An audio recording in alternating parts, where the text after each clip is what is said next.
If you weren't here last week, we got a word on keep your eye on it, or keep an eye on it. And Tommy, Billy, I don't know if this is going to flow into a series or not. We'll just see what happens. But last week was about keeping an eye on it. You know, when God gives us a promise a lot of the times, and as soon as he gives us a promise, here comes adversity. Here comes unfavorable circumstances and situations in our life. And now all of a sudden we're smacked in the face with something that don't look like anything that he just said. Right? And the first thing we want to do, throw in the white towel. We done.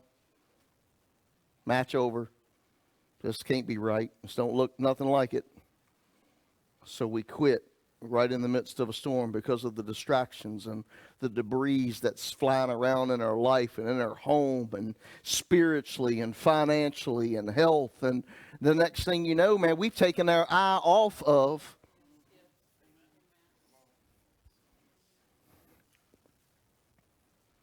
how many of you still keeping an eye on it? Now listen. If you don't scream at me this morning, I'm going to scream at you. You better talk back. All right, let's go. If you got your Bibles, let's get into Joshua. This is probably, I know I ain't supposed to do this, but this is one of my most favorite books in the Bible. I love Joshua.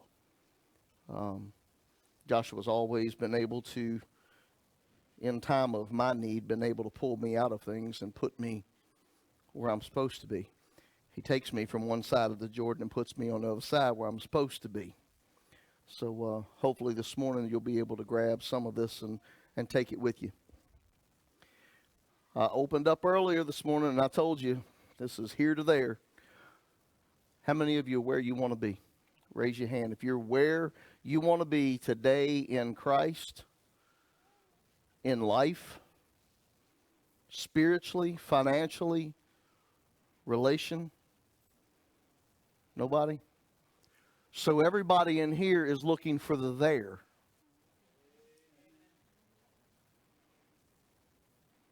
And we're going to have to put these two together.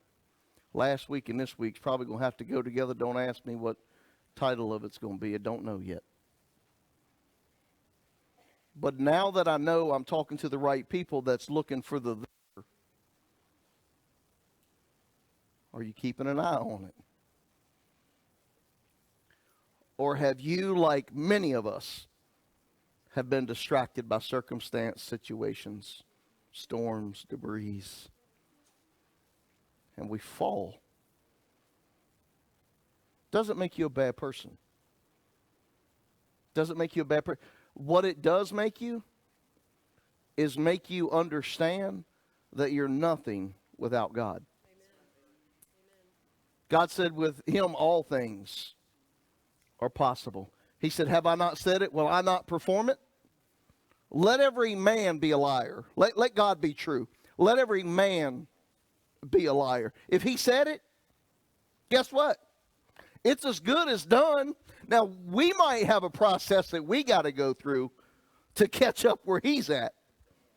Right? Because how many of you know the enemy doesn't attack you and the enemy will not fight you from where you are. They won't fight. He ain't going to fight you from here. Come on. He ain't going to fight you from here. He's going to fight you from there. Boy, if we only knew. If we could know as much as he knew about what God can do through us, if we can get a hold to it, we would go beyond him and all his little stuff wouldn't mean nothing in our life. Satan, is that the best you got? I know where I'm going. I know what God's called me to. I know what he's promised. But no, because we choose to fight from here. Oh, this is what happens. This ain't nowhere in here. This is free. Because he's fighting you from there, it causes you to defend from here. Woo! And the Bible said that he give us dominion. Go and have dominion. Go and occupy. You can't occupy by defending all the time. The kingdom suffer violence.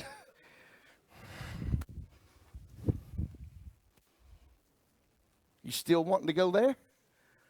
Is it, listen, come on. Will you ride with me this morning? Just take a bus trip. All right? I'm not even going to charge you the fare that they would charge you. Just get on the bus. Let's go for a ride this morning. Because I promise you, if we'll maintain focus, if we'll keep an eye on it, he'll never fail. Oh, I don't know how y'all going to work with me. I'm going to work with you. Hang on a minute. Let me get on so I can see. I can see that back there, but I can't see this. Joshua chapter 1, verse 2. It said, Moses, my servant, is dead. Now, you have to understand where we're at. Moses has gone. Man, I ain't got time to go through Wednesday nights. If you're not here on Wednesday nights to study through this thing of Moses, okay? Because I can't go back to Wednesday and preach Sunday. I can't.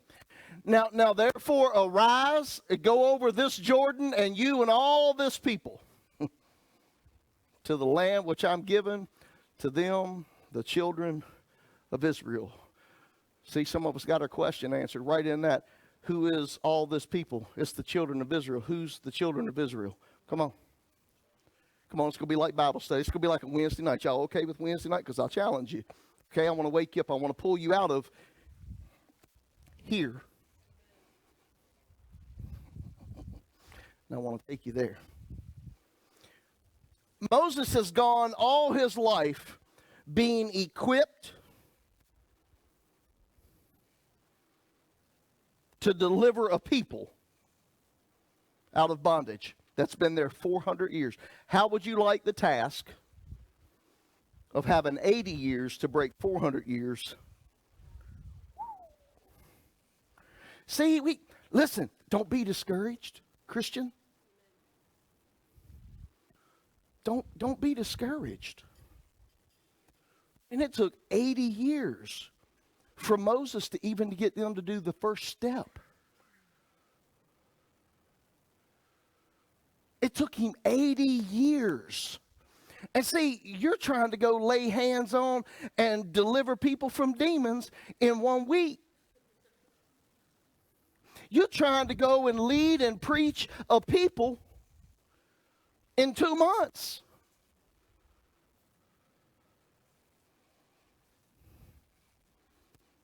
Y'all okay? Well, say amen or something. Man, falling asleep up in here. Up in here. Oh. I ain't been saved all my life. I want to go through a couple things before I get into some other stuff. Moses, my servant, is dead. Now, therefore, God is talking to Joshua. I said this earlier that God doesn't give him, he's not going to give you promises without direction and encouragement. You with me?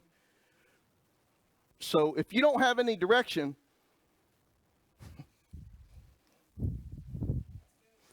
we done fell back to what? A wish.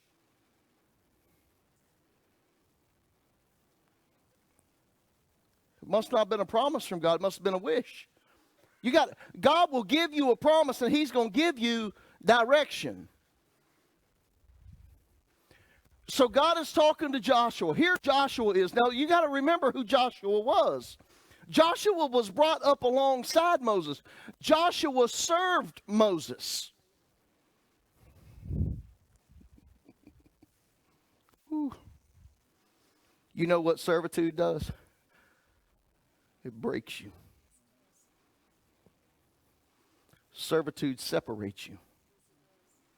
Servitude molds you. And here's Joshua. Joshua wasn't the one. He wasn't the Aaron and the Hur. Joshua was the man other than Moses. When Moses needed a battle one, who did he send? He didn't send. He sent Joshua because Joshua was a in-your-face type of dude. You come on, you remember? You remember when the angel of the Lord walked up and had his sword drawn? Joshua didn't sit back and go to a board meeting. He didn't go and ask everybody if it was okay. That man went straight to him and said, "You with me or you with them?"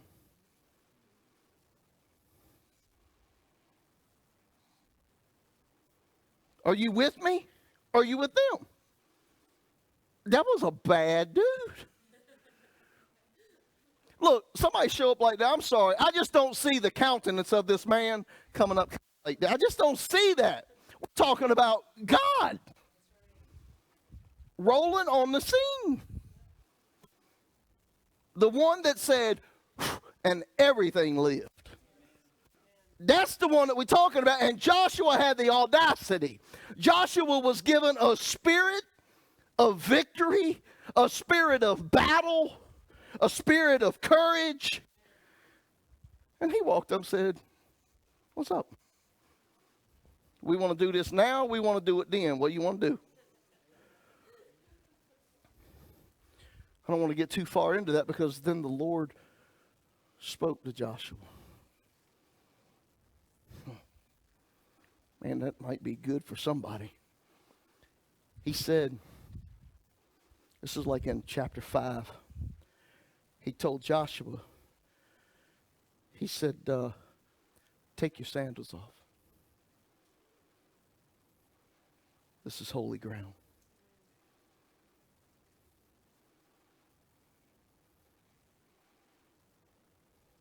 You know, when God spoke to Moses, I ain't know we're here yet. Hang on. When God spoke to Moses in the burning bush, he told Moses the same thing. Take your shoes off. This is holy ground. I used to think that he was talking about where they were standing. And he was. Not in the sense that you and I think.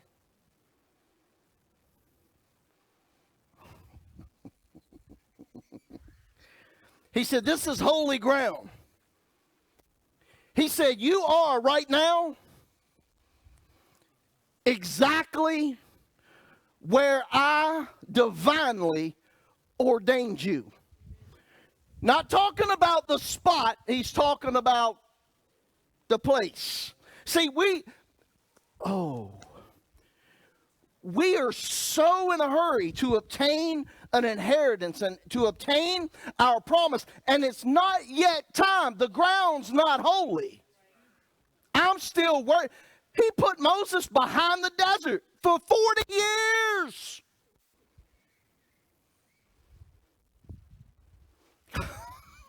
Something with 40. Joshua had to have been 40 years old when he went and looked at Jericho the first time.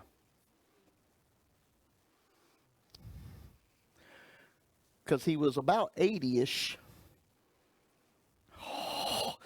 He was about 80-ish when they crossed up. Come on. 40 years around the desert. 40 years old. Come on. Never mind. Stop. Where you are is holy. See, you're going to have to grab some of this stuff, man. This is what, my mind's going like this. You've got to grab sometimes when God gives you a promise. If he says this is holy ground, guess what? Can't nobody take your place. Oh, see, we're too worried about other people taking our place. I'm worried about you getting my inheritance. Guess what? He created it for me and me alone. You can't have it. It's yours. He gave it to you. He ordained a moment in your life, and he said, here is your promise.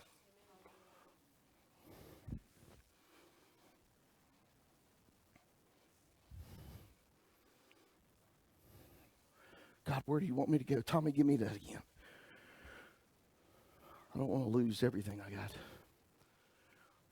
Moses, my servant, is dead. Now, therefore, arise. All right, let's talk about Moses for a moment. Who is Moses? What could Moses possibly represent to us today? Moses, first of all, was a representative of the law. With me? The law was created in such a manner that it was to draw you to the inheritance. You with me? It's to bring you to the promise. Oh. So here's Moses, the representative of the law. He brings the Israelites out. He brings them under religious antics, spiritual things that they had to do, religious acts that they had to do, and they had to do in a correct manner, because that is what God gave him a promise. Then God gave him what? He gave them instruction. He gave them direction. So Moses took the promise. Go get my people out. We're going to go through all that stuff. Then we're going to set them free. Moses said, okay. Then God said, you're on holy ground. Now, you ain't got no choice. You're on holy ground. It is divine right now. And you, inside of you are ready to fulfill and to walk out what I give you. So here comes Moses. He's a representative of the law. He brings the people to the Jordan. That's as far as he could go. Moses is a symbol of repetitiveness. Round the mountain, round the mountain. Come a big black bear. Oh, never mind. We used to do that with kids. Never mind. But he's a symbol of repetitiveness. How often, man, LB don't know what he said to me earlier, but he just confirmed word too. He said, you know, we just do things. We don't even really realize we're doing them. This is what happens with repetitiveness. We do it over and over and over and over and over. No longer is it second nature, it becomes first nature. Now we don't even recognize.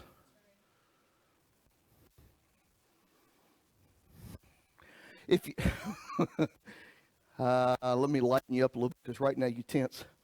If you sing bad from first grade all the way to 12th grade, chances are you're going to sing bad until the day you die. All right? But if you sing bad from first grade to about 6th grade and you start taking some singing lessons, we might be able to draw something good. With me? Repetitiveness. See, they were so caught up in doing the same thing all the time, they became complacent where they were. They had no desire to do anything. They hung out. It was, they were slaves. They were in captivity. They had boundaries, but those boundaries came with a purpose.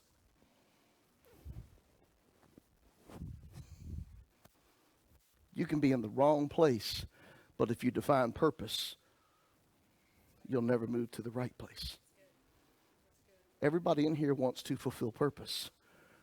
Come on, I'm not talking to a complacent generation. I'm not talking to people that want to sit back on their hindquarters and do absolutely nothing in their life. You already messed up.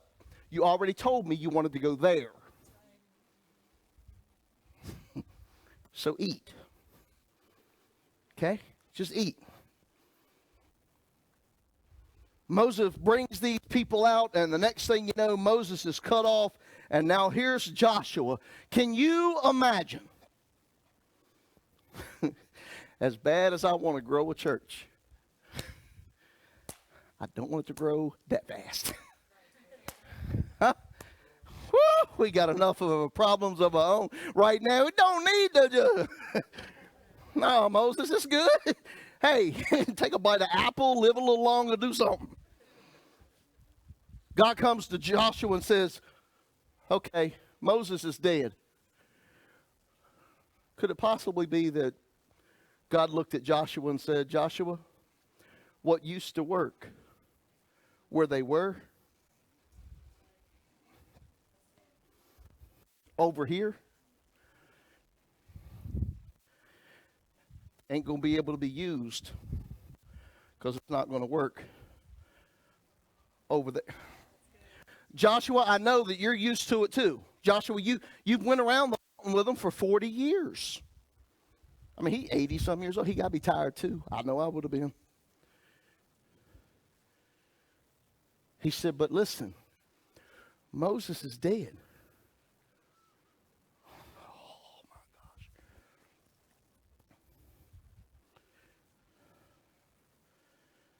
God operates in seasons.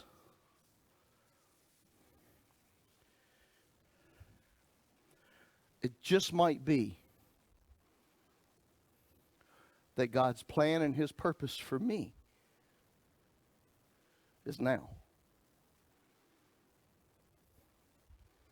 May not be that his plan and purpose for me is me then. What may be working for you now may not work for you then. What's working for you here ain't going to work for you there. But God's promise never did it. He promised them a land flowing with milk and honey.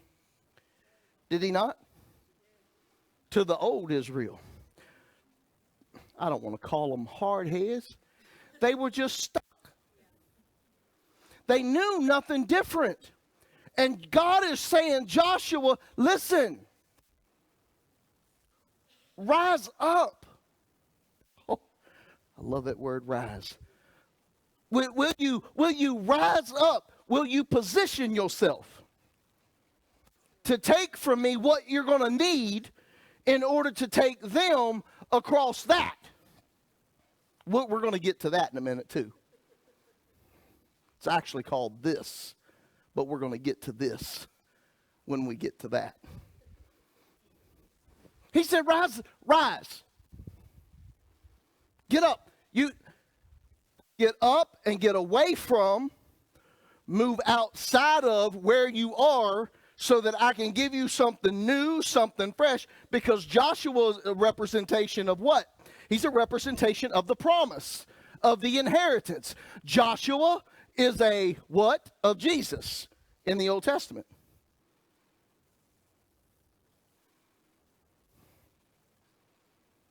What is he?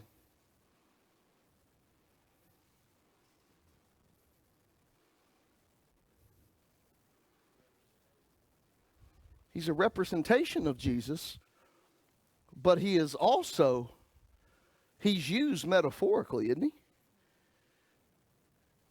He is, Joshua means God is salvation. God delivers.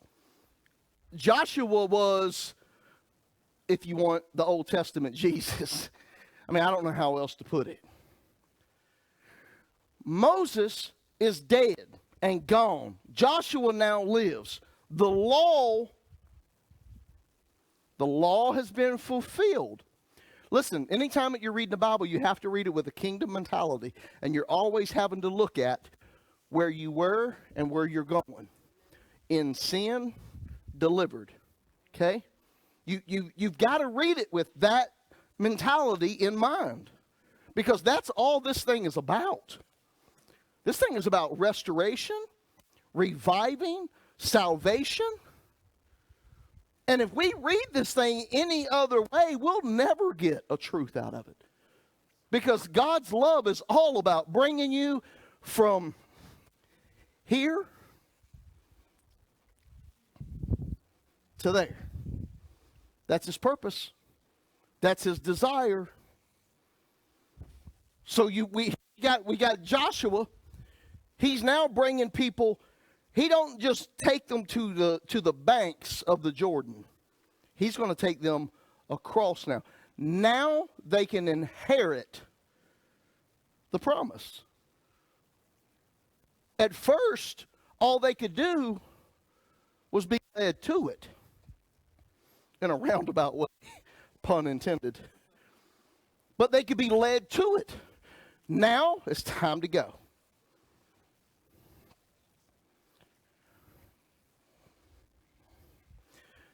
God's walked you around the mountain for however long it's been, so that he can prepare you for what you're about to go through.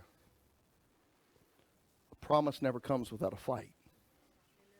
Anything worth having, you're going to have to fight for it. Your marriage,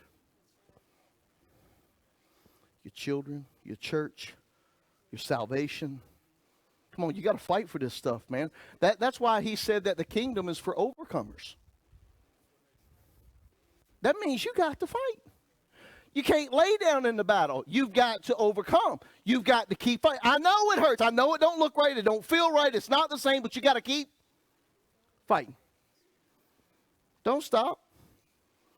It don't matter what you see. Don't stop. A form of complacency is Noah or Moses.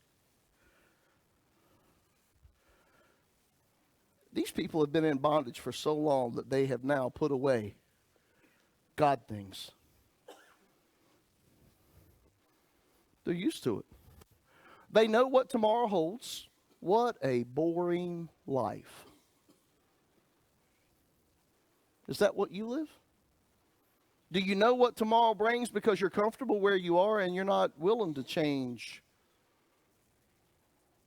You're not willing to arise. You're not listening to the call that Moses is dead. You've hung out with Moses so long, if Moses dies, you think it's your call to die. Complacency. You're comfortable. They were so comfortable that they were willing to go back. Could you ever imagine being so comfortable in what you're in, being so comfortable in your bondage, being so comfortable in depression?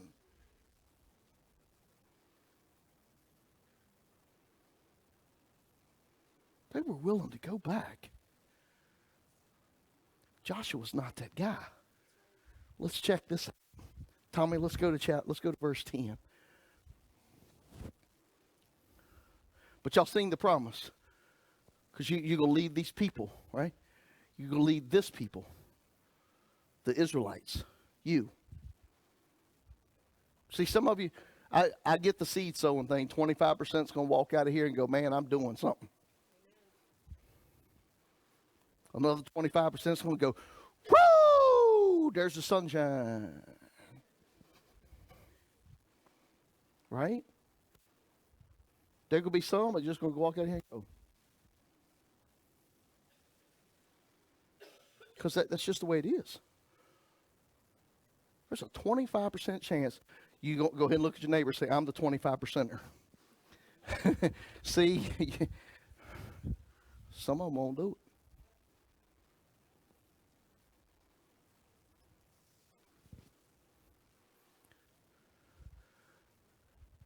After God told Joshua about Moses being dead, if you read through, I just cut out some of that, but all of that from that point up till now is God encouraging Joshua.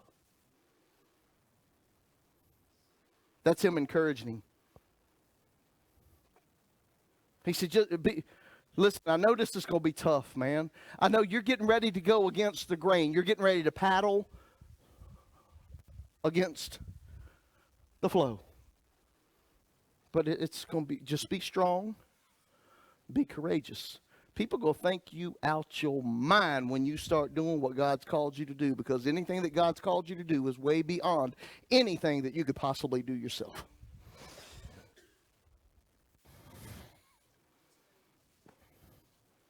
That's why a lot of people don't even go after God. They're comfortable in their Christianity. Come to church, shake a couple quarters, clap a hand or two, raise one, run out the door. Add an amen sometime before. Poet. Never mind.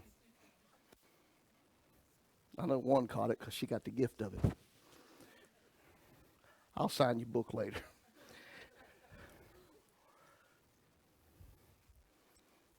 God, you can't do things like that to me because I just go, whew. All right. After all of this encouragement, he got instructions.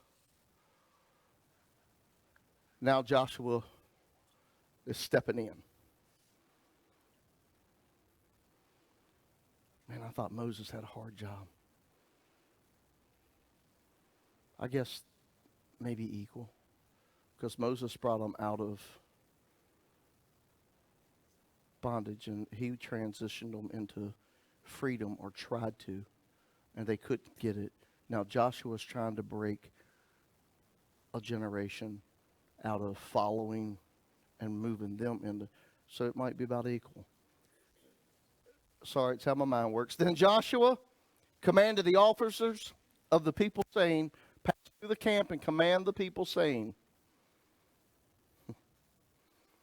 prepare provisions for yourself, for within 3 days you will cross over this Jordan. And by the way, verse 11 is my call to ministry. Todd, this may even be part of the mission for this house. Because we're tired of watching Christians be complacent, being comfortable, not going out and possessing that which God's given them to possess. Do you know that God gave you something to possess? Go and take it. Stop playing with this thing. Man, let's get armored up. Let's go. Let's go and get what belongs to us. And you can put that, listen, you can categorize that. I'm okay with that. Because until you can believe it for yourself, you can't believe it for your family. Until you can believe it for your family, you're not going to believe it for the church. Until you believe it for the church, you're not going to believe it for the community. Until you believe it for the community, you'll never believe it for the world. Pass through the camp and command the people, saying, prepare provisions for yourself, for within 3 days you will cross over this Jordan. Circle that. I circled that in my Bible. Not once, but twice. Because back in number 2, he talked about this Jordan. This Jordan. That implies a couple things. Just hang on. To go and to possess the land which the Lord your God is giving you to possess. How many of you know when you go to possess something, you're going to have to take it? That's right. Come on. You're waiting for the promise to be. Isn't that cute? Huh? When in all actuality, man, it might be a bloody mess by the time you get your hands on it. And you're going. Can I go ahead and tell you this too? You're going to fight way more in the promise than you will outside the promise. Because now the enemy knows, oh, whoa, they didn't grasp something. They really think they can do this thing. Here's another fight. Here's another battle. Here's another problem. Here's another. All right. I can't do stuff like that. To go and to possess the land which the Lord your God has given you to possess. And the Reubenites and the Gadites and the Termites and all them and the half a tribe of Manasseh and Joshua spoke, saying, remember the word which Moses, the servant of the Lord, commanded you. We talked about it this morning. That your God has given you the rest. Your wives and little ones, they're going to have to hang out. We'll be back. But you shall pass before your brethren armed, all your mighty men of valor, and help them. Go. Until the Lord has given your brethren rest, as he gave you. And they also have taken possession of the land which the Lord your God has given them. Then you shall return to the land of your possession and enjoy it, which Moses, the Lord's servant, gave to you on this side of the Jordan toward the sunrise. So they answered Joshua, saying, all that you commanded us. As I read this, y'all read this. Read it in your heart. Let this go. So they answered Joshua, saying, this after Joshua told them everything about Moses. And they said back to Joshua, all that you command us, we will do. And wherever you send us, we will go. Hang on, watch this. Go ahead. Just as we heeded Moses in all things,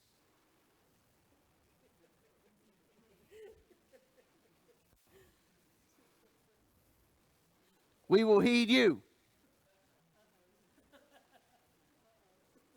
Oh, contingency. See, y'all thought I was trying to puff up, didn't you? I read contingencies. I look at a lot of contracts. Only the Lord your God be with you as he was with Moses. Basically, on the slip, you do what Moses did with God, we got you. Whoever rebels against your command and does not heed your words, in all that you command them. All right, go to the next one. Y'all got that, right? Y'all get, listen. You want to talk about people behind the word of the Lord? These people are behind the word of the Lord. So much so, they said if somebody rebels, we just gonna kill them. I didn't throw that in, right?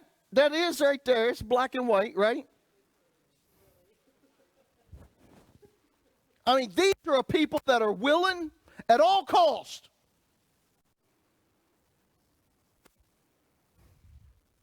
This is why I keep telling you, if you get a prophetic word, don't go home and set.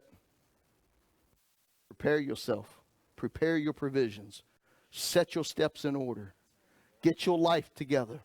Start moving towards that promise.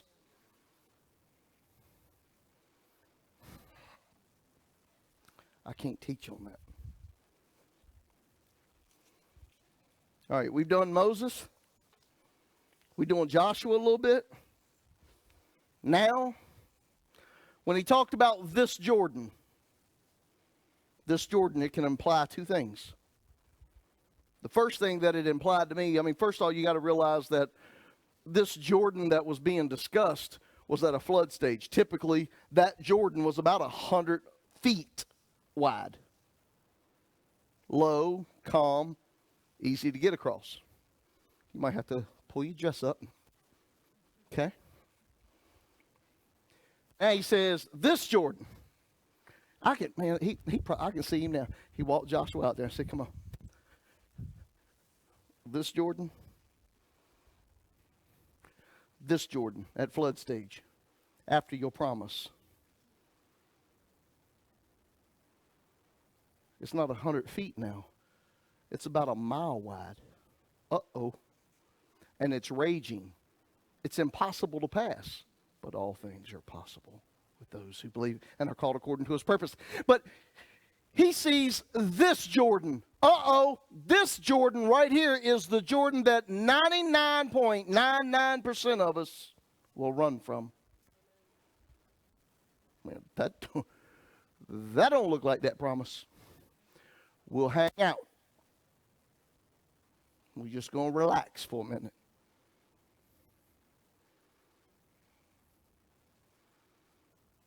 You with me? You ever gotten the promise and then you're faced with something and it causes you to stop? It causes you to stop dead in your tracks. There's no movement now. How do you expect to possess? Trust. Man, God's building trust in Joshua. Joshua, I know that you've seen this and you've gone through this and you've experienced. Trust me in this. This Jordan. The problems that are bigger than you've ever experienced. Oh, you can see the promise.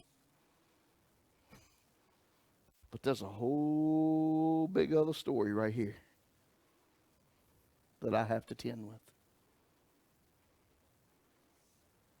How many of you know that this Jordan might be the test? This might prove you'll trust.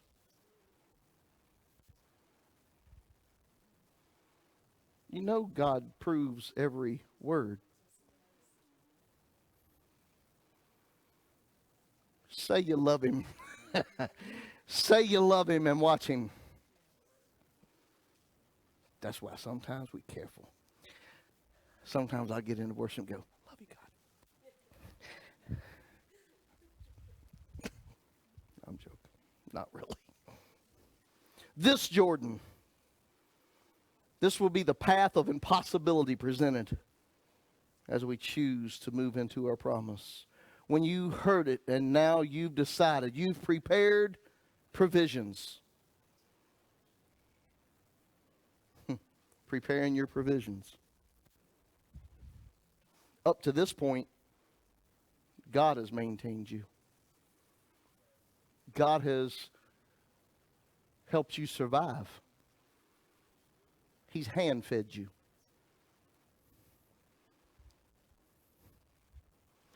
If God is going to hand-feed us all the way through life, would we ever need faith?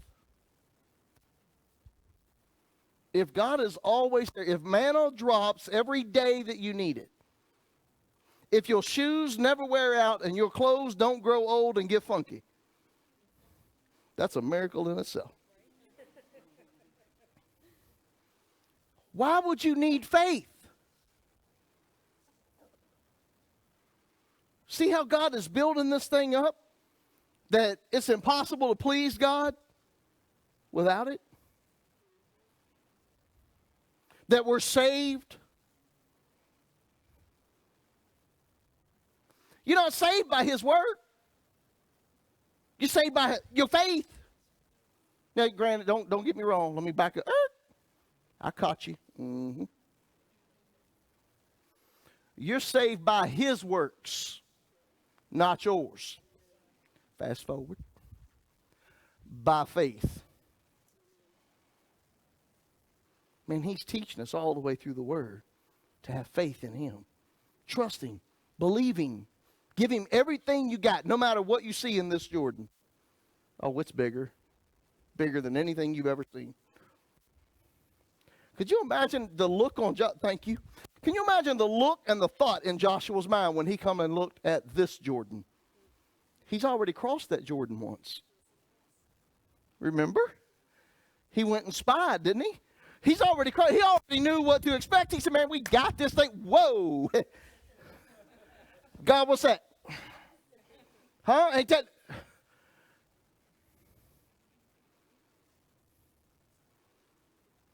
Mm-hmm.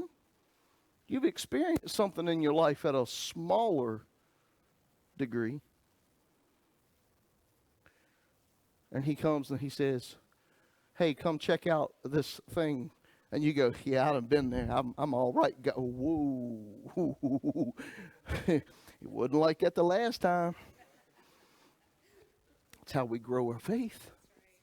That's how we're moved from faith to faith, glory to glory. We got to, man, if you're experiencing harder problems in your life now, you ought to be dancing and saying, whew, I'm that much closer because things is getting hectic. I must be that much closer.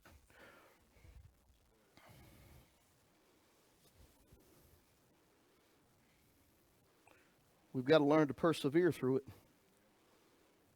Colossians 1 puts it like this: strengthened with all might, according to His glorious power, for all patience and long suffering, with joy, giving thanks to the Father who has done what? Qualified us to be partakers of the inheritance He qualified you, so it's yours. Man, don't let what you see distract you. Don't let what you see put you back on your heels. Be like Joshua and get up in the face of that and say, you with me or you with them? Because we got to handle this thing. I ain't got time. We got to go.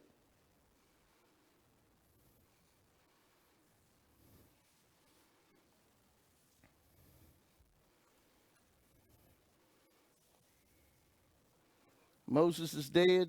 Joshua was running. Joshua was a symbol of direction.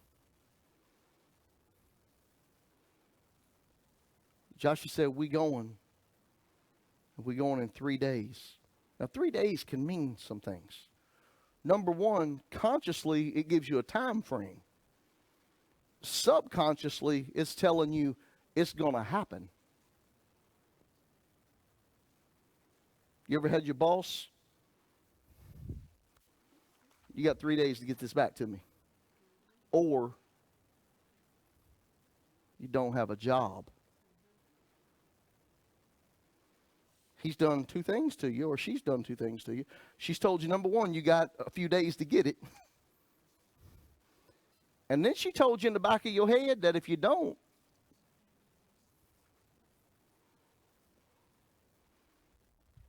I think that's what took place. Joshua said, go tell them 3 days we're going. 3 days. Can you imagine? The doubters. Man, we've been walking this thing for 40 years. What makes you think in 3 days we going over?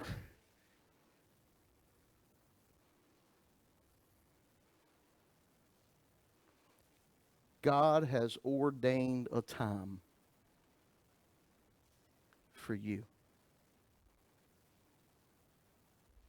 And only you and He know it. I can't tell you how long you'll sit where you're sitting unless God tells me. But you know, He's told you.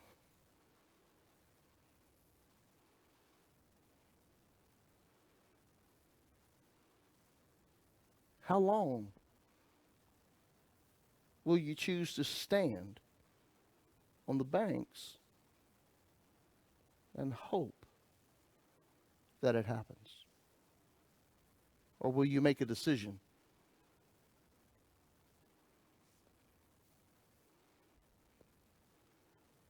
You got your provisions ready? See, what used to be the thing to do, now ain't going to be the thing to do. He said, prepare your provisions. Get your own corn, get your own meal, get your own stuff. Get it together, because once you get over there, I'm done with it. Prepare yourself. Well, Pastor, how do we prepare? This is how you prepare yourself. Fasting and praying. Staying in His face. Listen, it's not natural food that you need to depend on as much as it is spiritual food. Because the enemy's not going to just mold your bread, okay? He's not just going to put some mold on your bread. The enemy's coming after your head. Man, if I can get you to think dumb, got you. You think crazy, got you.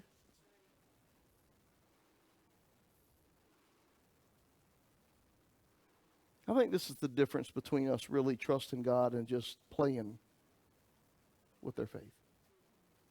I think that is probably the purest defining line in whether we play church or we are church. It's how much we trust and believe in Him so much that we know, like He says, tribulations are coming, offenses are coming, problems are coming. You're going to go through some stuff. You need to make sure. You need to grow in everything. You need to grow. But we won't give Him the light of day until the storm hits. And then we run. We run brokenhearted. We run out with our hands with a posture of humility and need. and we cry out to God as if God was put on your shelf to be your genie. And then we get angry when things doesn't come together and doesn't work out for the good like we think it is. Because our good and his good are two total different things. His good is that you're broken and fully dependent upon him. Your good is that you don't need him and everything's good. That's your good. And Joshua said, yeah, I want you to prepare your stuff in 3 days. We're gone. We're moving. So he's going to represent direction for us.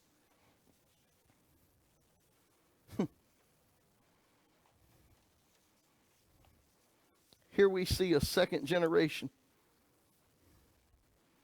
of Israel. The first generation is the group that come out of Egypt and died off. Now we've got the second generation that we're dealing with. Sometimes in order for us to enter into what God has for us, some things in our life have to die off.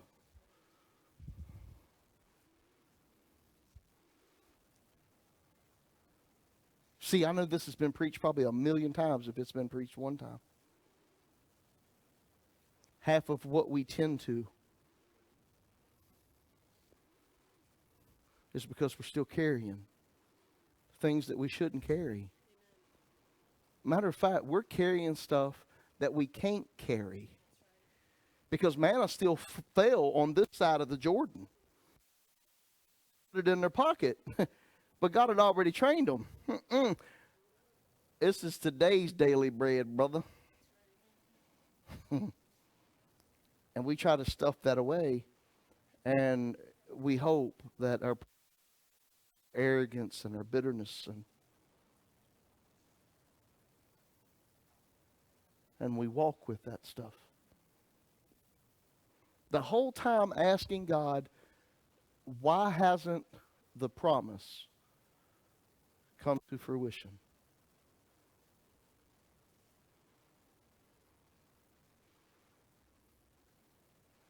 Why?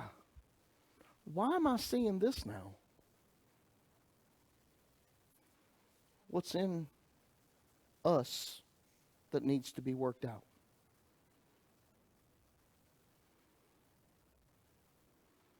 What in you is weak that needs to be made strong?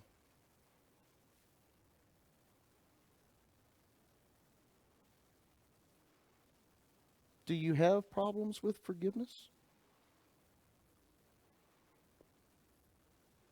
Do you have problems and dealing with sin that you're trying, but you just keep, these are things that we have to deal with. In our everyday walk, we have to deal with these. And God told him, he said, this Jordan, man, the first time I recognized this Jordan, I just leaned back in my chair and went, really, God? There's another one?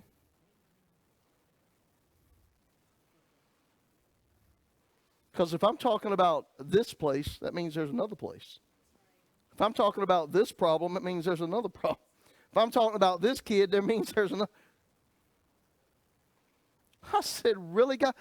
There's another Jordan that I've got to cross? Another one of this? Come on, have any of you ever been there and said, God, I can't take another one of this? Huh? Have we? Guess what? It's not going to be another one of this, remember? Let's rewind it back. Joshua went over when it was low. And then he come back to this and it was bigger. What happens now when we go to the next? So I'm not trying to run you out of the faith. I'm just trying to strengthen you for the faith. So I don't want to give you a big glass of milk, because the milk ain't going to sustain you for so long. I got to put some sustenance in there.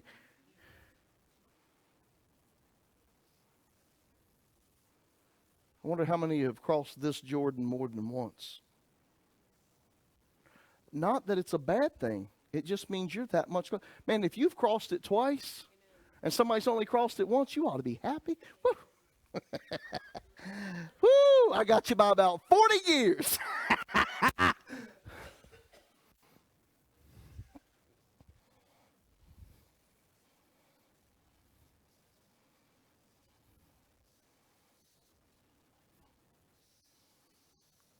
You see, go in and possess this land.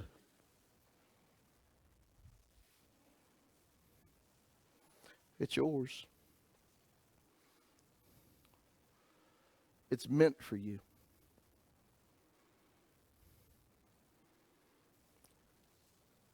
The Bible says it like this, that it's his desire that all men come to know him.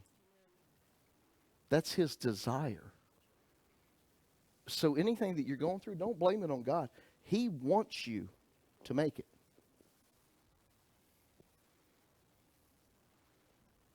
He wants you. He wants you so bad that he had his son die for you. Listen, if it's not your desire, you're not going to do that. I don't know if we can use us or not. If it wasn't my desire to be locked down, I wouldn't have got married, right? Man, I think that was a bad, yeah. We got married because we wanted to, and then we just figured out that, hey, we are locked down now. So now our desire is, let's just make this thing work.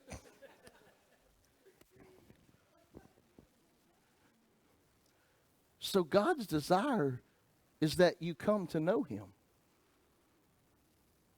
Not that kind of know. Can I tell you something without offending you? Head knowledge ain't going to get you to heaven.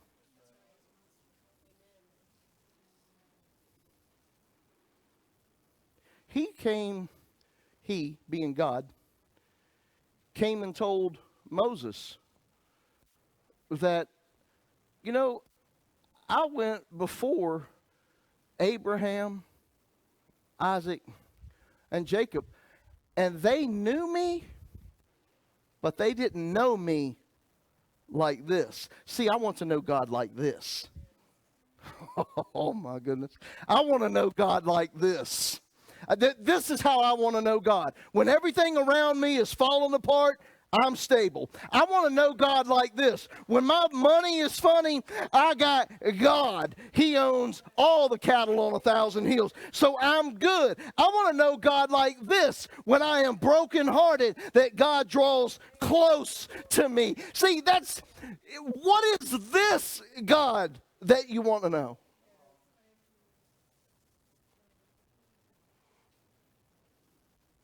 Don't you love him so much that he just gives you a word and says, here, this, you describe it. But wait a minute, he didn't say this.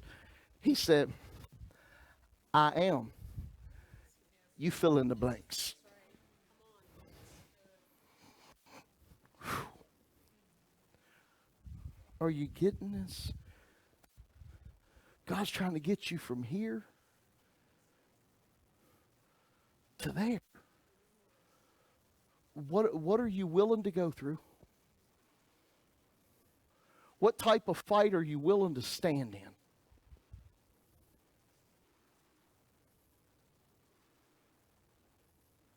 To get to there. Because there's a place. It was a promise. It was the inheritance.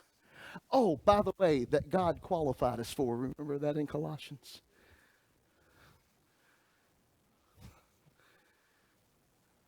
I'm just thankful that it's mine. And whether or not me and you hold, whether or not me or you hold hands and dance in the daisies together, doesn't necessarily mean I'm not going to go. I'm going, baby. I want you to go with me. I'm going, baby.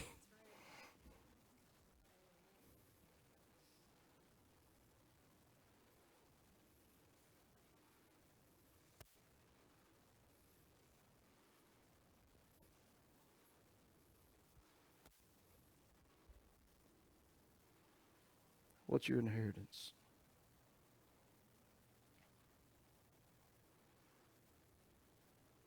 Do you believe it?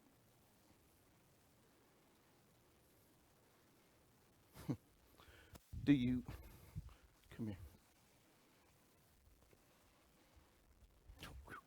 I've got the hottest wife in the world, boy. I just wanted to see her walk to me. Whew. You know we on Facebook. That's it. Hey, Facebook. See, I can do this. That calls you want to. Boy. No, I need my mind now. She got up.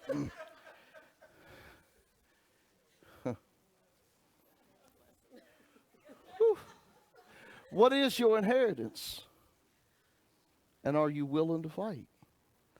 Oh, it's easy to stand here.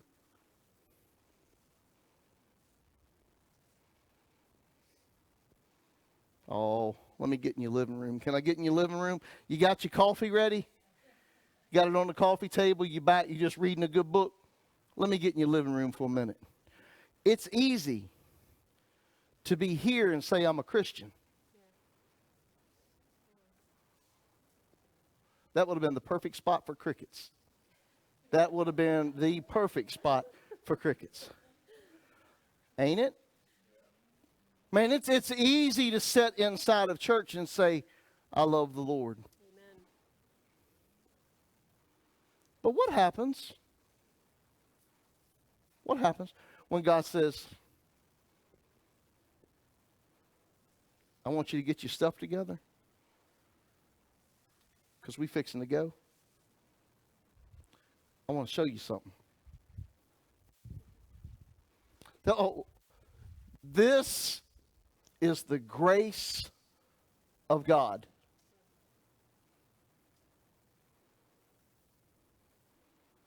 To tell you, this is what I have for you, then to walk you to this Jordan and show you. He showed him ahead of time. Yes, he did. He told the commanders, go back into the camp. Tell everybody to get their stuff together. Right? Quit playing with the dog. Quit playing fetch. Let's go.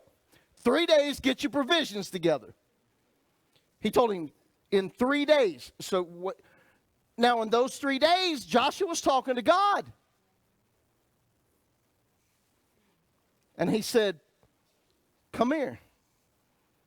I want to show you this Jordan. Oh, and he probably done it just like this. He probably, be strong, be courageous. What you desire, because it becomes our desire, because God gives us the desires of our heart. So it's our desire to reach the promised land, to possess our inheritance. But we got to fight this Jordan.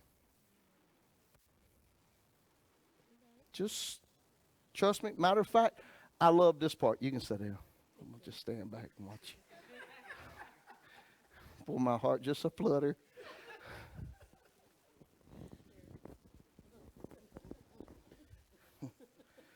Jesus. Stop. I'm trying to be serious with these people. See?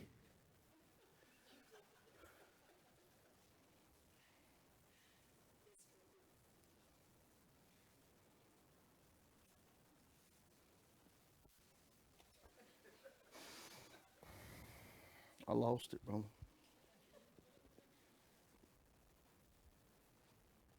It's a good thing for the men that ain't married. If your wife can mess you, if your girlfriend can mess you up like that, it's probably the one to marry. This has been going on for about 27 of them.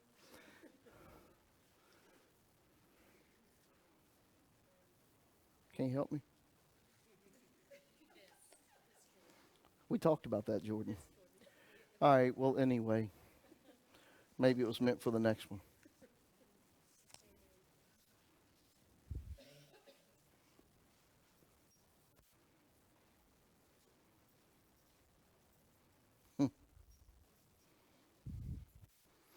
This is God's super grace. He walks Joshua and told him this Jordan. I can see it. Now come on, don't be concerned with it. Just come on. And he walks him back to his camp. He says, now this is how I want you to do it.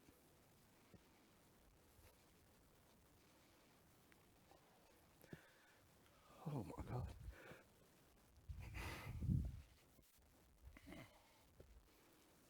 I'll never ask you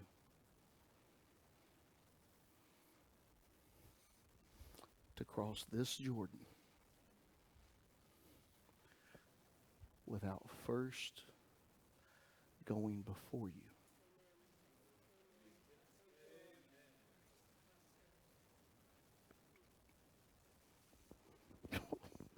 Oh my God, some of you are hung up because he took you and showed you this Jordan. You're distraught. Man, you're in pieces. Your life is just a battleground. Because he showed you this Jordan, but you didn't stand and listen long enough. Because he wanted to walk you back and say, this is how we're going to do it. I want you to get the priest that carry my glory. And I want you to have them see, y'all thought it was Joshua didn't make the way.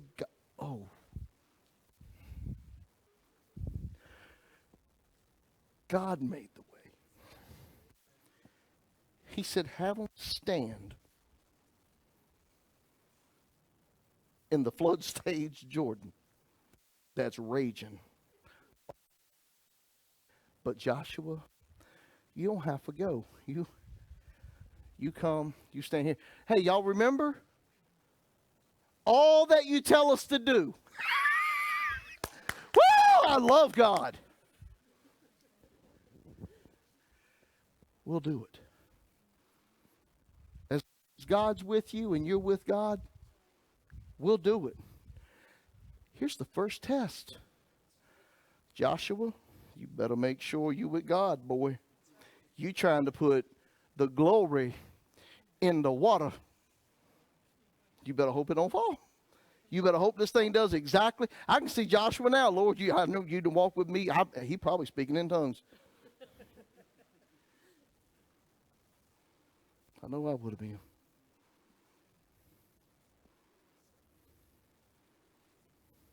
So he wants to get you from here to there.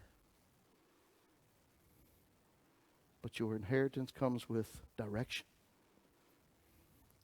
It comes with encouragement. And it comes with him leading the way. That's why I said, do not fear. Be strong. Be courageous.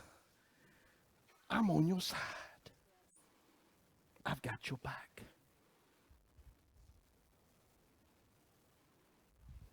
I love my daddy. My daddy is good to me in spite of me.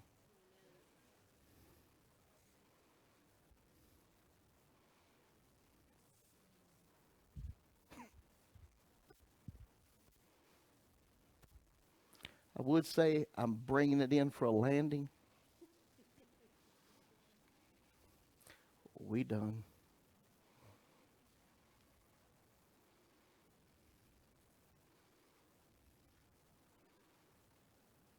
God's got a promise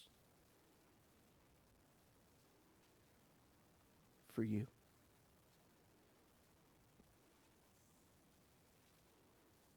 He's got a promise for you. Do you trust him? At all cost. People will say you stupid. People will say you crazy.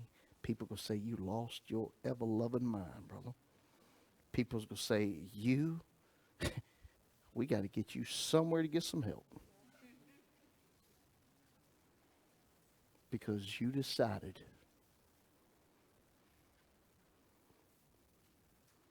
to walk with Him.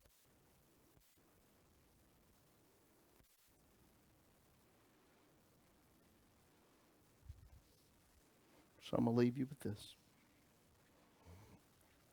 Go home, eat some chicken, some mashed potatoes and gravy, and some cornbread and some collard greens. Cornbread and collard greens. Cornbread and collard greens. And sometimes God has to speak to us like that so that we catch it. He speaks 2 and 3 times so that